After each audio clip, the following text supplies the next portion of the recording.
네, 여러분. 안전공화국, 국민 안전을 책임지겠다고 했던 문재인 정부 들어와서 제천 화재 사건이 일어나고, 이번에 또 밀양 화재 사건이 또 일어났죠. 물론 먼저도 얘기한 그 숱한 그 살인 사건, 그런 건 두말할 나위도 없고요. 이런 화재 사건의 배경도 아직 명확히 규명되진 않은 상태입니다. 근데 이걸 가지고 야당에서는 이제 거봐라, 이제 또 그 세월호를 우려먹어서 결국 집권권 하더니만 이제 칼로 일어선 자 칼로 망한다고 또 그러는구나. 이렇게 서로 공방을 하는데, 이것은 뭐 이렇게 우리가 예상치 못했던 바는 아닙니다. 그러니까 원래 인간의 역사의 흐름은 이렇게 어느 방향으로 계속 가고 있는데, 그것을 어느 쪽이 한다고 해서 집권한다고 해서 크게 달라지고 방향이 돌아가고 그러지 않지요. 우리가 가족끼리 생각할 때 자기 아내 배우자하고 마음이 안 맞거나 여러 가지 문제가 있을 때 원수, 어떤 사람은 뭐 그 휴대폰 주소록에 집사람 전화번호를 왼수마누라라고 써놓기도 합니다. 그렇게 원수끼리, 뭐 그게 뭐 새삼스러운 얘기도 아니죠. 뭐 전생의 원수니 기타 원수가 함께 가족으로 해서 집안을 이끌어가는 것이죠. 자식도 원수로가 태어난 경우 많이 있고. 네. 그러니까 결국 나라를 이끌어가는 이 두 아주 중요 세력들도 결국은 서로 원수 같지만은 원수가 아니라 서로 이렇게 가는 동료. 그러니까 짐을 옮기거나 뭘 할 때도 이렇게 끌고 가다가 너무 이렇게 가면은 이렇게 또 밀고, 이렇게 가면 이렇게 밀고 하지 않습니까? 서로 그렇게 이렇게 밀고 이렇게 밀면서 이렇게 앞으로 나아가는 그런 사이일 뿐이지, 어느 세력이 바뀐다고 해서 이 나라가 천지개벽하고 그러지 않는 것입니다. 그것은 이미 우리 집권했던 그 정당의 사람들, 그런 사람들 보면 다 알 수가 있습니다. 여기서는 그러니까 그 일반적인 뭐 좌우파니 뭐 그런 지금 실효성도 없는 뭐 반공인이 색깔론 그런 거 얘기하는 게 아니라, 이 나라를 그러니까 신라 고려 시대 이어와서 그 정통적인 국가가 있는데 이 나라가 어떻게 자꾸 변질돼 가고 있는가, 이런 거에 대해서 얘기하는 것입니다. 아시다시피 이명박 대통령은 그러니까 보수 우파라고 하면서 그 무슨 그 현재 여권 진보파 좌파 진보에서는 친일의 우선 그렇게 얘기합니다마는, 오히려 친일파 그것을 당당하게 맞서서 싸우질 못하고 그것에 동조했죠. 그것이 이제 상류층 공동의 이익이란 것은 얘기한 바 있습니다마는, 아시다시피 이명박 대통령은 임기 말에 독도, 뜬금없는 독도 방문, 좌파 정부도 안 했던 독도 방문을 해가지고 일본과의 교역이 틀어지는 큰 계기를 마련했죠. 그 이전에 이명박 대통령은 저기 서울시장 시절에 한성이라고 불려왔던 이 전통적인 백제 시대로부터 불려왔던 이 수도권의 명칭을 쇼월, 그러니까 그 중국어 음역으로 이제 발음한 건데, 그 어라는 것이 나중에 말씀드렸지만 그 중국의 그 하얼빈, 치치하얼 무슨 그런 식으로 오울무치 그런 식으로 아주 동북방 서북 쪽 이런 쪽 오랑캐족 속 그런 쪽의 어떤 도시를 가리킬 때 쓰는 말입니다. 외국 도시를 할 때도 런던 뭐 그런 뭐 로마 같은 데는 유서 깊은 도시는 음역을 하지 않고 의역을 하지만, 뭐 그 듣보잡 그런 도시라든가 기껏해야 브뤼셀 정도, 그가 아니면 저기 아프리카 아랍 이런 쪽의 그 도시에는 어자를 많이 씁니다. 그러니까 그 쇼월에 쓰는 서울을 음역한 뜻은, 그러니까 그 이 2000년 한자 문화권의 문화 도시인 이 서울을 한성을 이명박 대통령은 쇼워, 그러니까 비한자 문화권 오랑캐 도시로 바꿈으로써 이 나라의 어떤 전통을 뿌리 뽑은 것입니다. 그리고 이명박 대통령의 뭐 한때 후계자처럼 거론됐던 오세훈 서울시장, 이 양반은 저기 또 그 필요도 없는 그 세종상을 갖다가 그 뭐 여의도에 세우고 그래 덕수궁에 세웠으면 됐지, 또 광화문에 어울리지도 않게 또 세워가지고 그 광화문에 세종상에 세운 곳에는 어떻게 비문을 썼냐면은, 그러니까 이 핍박된 민족에서 드디어 한글을 세움으로써 인데 이 나라가, 이 민족이 살아나고 이 나라가 마치 새로 시작된 것처럼 그렇게 써 있습니다. 당연히 그 세종이 합병한 여진족 오랑캐 그 입장에서 이 나라를 서술하려는 그것에 아주 그냥 그 말뚝을 박아놓은 것이죠. 근데 아시다시피 이런 행위들은 전부 이제 좌파들, 그런 쪽에서 주로 여태까지 해오던 행위인데, 이른바 보수 정권이라는 데서도 이렇게 동조를 해왔던 것입니다. 그리고 박근혜 대통령, 전 대통령은 그 임기 초반부에 그 위안부 문제를 아주 그냥 대대적으로 크게 확대해서 그 오바마 대통령을 사이에 두고 양쪽에서 토라져서 그냥 있는 아주 민망한 장면을 연출함으로써, 그러니까 그 위안부 문제를 아주 대대적으로 키웠고, 사실 그 위안부 문제가 뭐 근래에 있었던 것도 아니고 10년 동안 그 김대중 노무현 정부 때도 그대로 지나왔던 문제인데, 이렇게 박근혜 전 대통령 때 이렇게 커져 온 거, 그게 다 그 박근혜 대통령이 공로로 하면 공로이죠. 이것도 역시 그 좌파 그런 쪽에서 엄청나게 이제 키우고 싶어하는 그러한 이슈이죠. 이제 그것을 다 도와줬습니다. 이렇게 형식상으로는 보수 정당, 우파 정당, 그 좌파 정당 뭐 지금 그렇게 나눠 있지만은 서로 간에 앞서거니 뒤서거니 끌고 그냥 다 짝짝구해서 가는 이제 그런 집단이라는 것입니다. 그러니까 이 과거 문제는 정말로 짙다서 얘기할 것이 없습니다. 정말 좀 약간 한 가닥 희망으로 뭐 새로운 뭐 보수, 진정한 보수 그런 정파가 생겨날지는 모르겠습니다만은 여태까지는 결국 그래 왔습니다. 그러니까 그럼 그 전에는 뭐 두말할 것도 없죠. 그럼 이 김대중 노무현 대통령 때는 이제 두 전 대통령 때는 이제 북한과의 어떤 그 직접적인 교역을 통해서 오늘날 핵무기 그런 많은 이제 그런 문제를 야기했다고 보수 정파 쪽에서는 많은 이 증오를 하고 있습니다만은, 결국 이것도 그냥 그 근원은 뭡니까?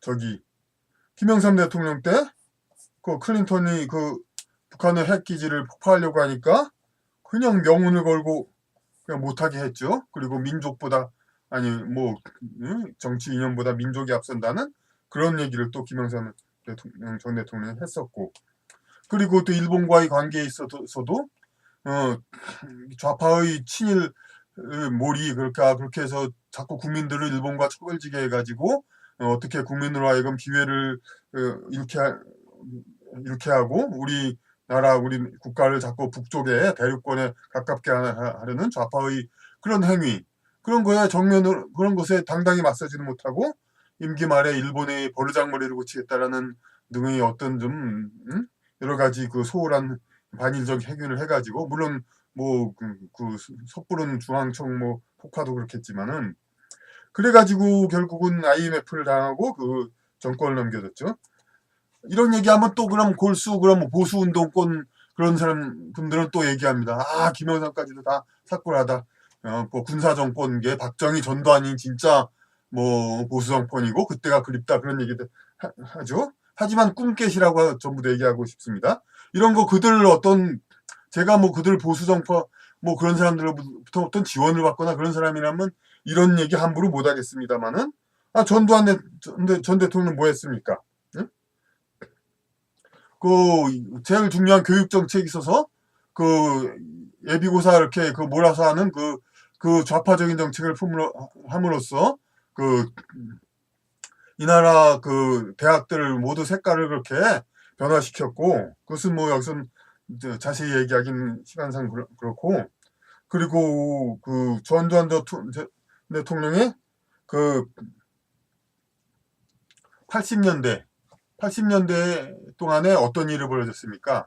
좌파들이 그 출판 문화 사업을 엄청나게 벌였습니다. 그래가지고 80년대 그 좌파 그 출판사들이 그 문학 사업을 벌여서 모든 책들을 가로쓰기로 바꾸고 그 우리 문화 자체 형태의 체질을 바꿨습니다. 그때 전두환 전 대통령은 멀건히 있었던 것입니다. 문화적인 개념이 없으니까 그냥 어떤 군사 정권적으로 그 나라를 지키는 데는 좀 잘했을지 모릅니다만은 이렇게 대학 입시를 대학 입시 본고사의 를 폐지하는 이런 거고 대학을 획일적으로 관리하는 것이 좌파들의 가장 이제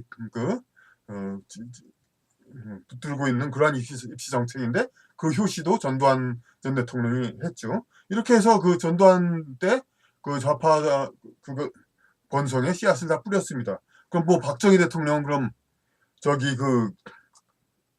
두말할 것 없이 지금도 전교조가 아주 그냥 지키고 있는 사활을 걸고 지키고 있는 한글 전용과 중고교 평준화 다 박정희 대통령 때 한 거 아닙니까? 좌파들은 제발 이 정책을 지금도 죽어라고 지키려고 한다면 박정희 전 대통령을 욕하지 마십시오. 당신들의 영웅으로 추앙하십시오. 박정희 대통령이 했던 온갖 나쁜 것은 다 무슨 보수우파 그쪽으로 몰고 지네들은 이것만 과실만 챙겨가지고 그 덕택을 그러니까 누리겠다는 거 아닙니까?